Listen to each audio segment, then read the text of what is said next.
Hello mga bestie! Welcome to my vlog! Matagal-tagal na rin akong hindi nakakapag-vlog kaya naman for today's video ay magbe-bake ako ng banana loaf dahil nga may order ako para pang giveaway sa binyag. Maraming po salamat sa nag-order.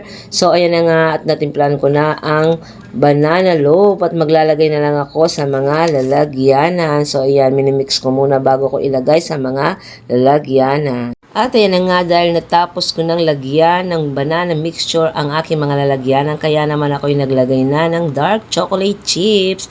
Yan, nilalagyan ko po ng dark chocolate chips. Ginagamit ko ay dark para pambalanse sa tamis ng ating banana loaf. Pero bago ko lagyan ng chocolate chips, may nilagay na po akong toppings yung banana po na in-slice ko po para po mas masarap po ang ating banana loaf.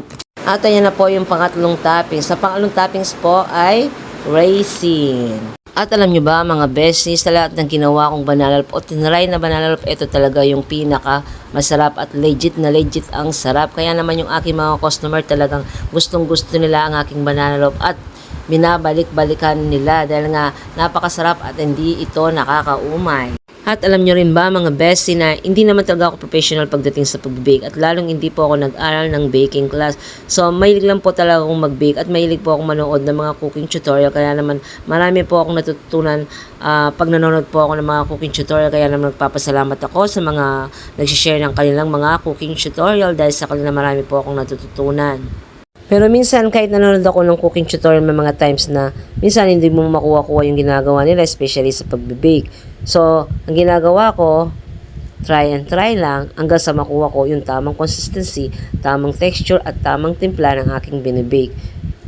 Sabi nga nila, try and try until you succeed.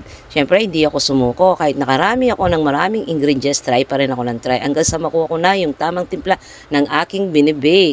So, ayan na nga, nasa last toppings na po tayo. Yung aking last toppings ay almond. Yan, para mas masarap ang ating banana loaf. At pagkatapos po niyan ay i-bake ko na po yung aking banana loaf. At syempre, hindi lang yan ang aking binibenta, kundi macarons, banana chocolate, crinkles, at chocolate lava crinkles, at brownies po ang aking mga binibenta at binibake. At syempre, marami pa po akong gustong matutunan pagdating sa pagbe-bake. At ayan, tapos na pong mailagay lahat ng topping sa aking mga banana loaf. Ayan, at tapos isasalang ko na po yan sa aking oven. So ayan, isasalang ko na po sa aking oven sa 180 degrees Celsius, 45 to 50 minutes po.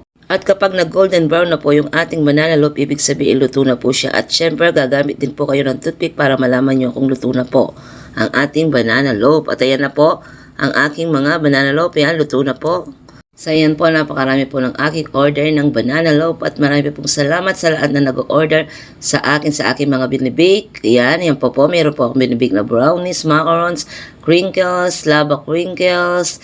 Ayan, at kaya nga gusto ko pa pong maraming matutunan pagdating sa pagbibake para mas marami pa po akong mabenta. Marami pong salamat sa aking mga suki. Yan, nakatayo lang po yung aking cellphone sa pagbibideo. Yan, kaya ganyan po ang pagkakuha niya. Lahat po ng aking masusugid na customers na laging nag-order sa akin, maraming salamat po.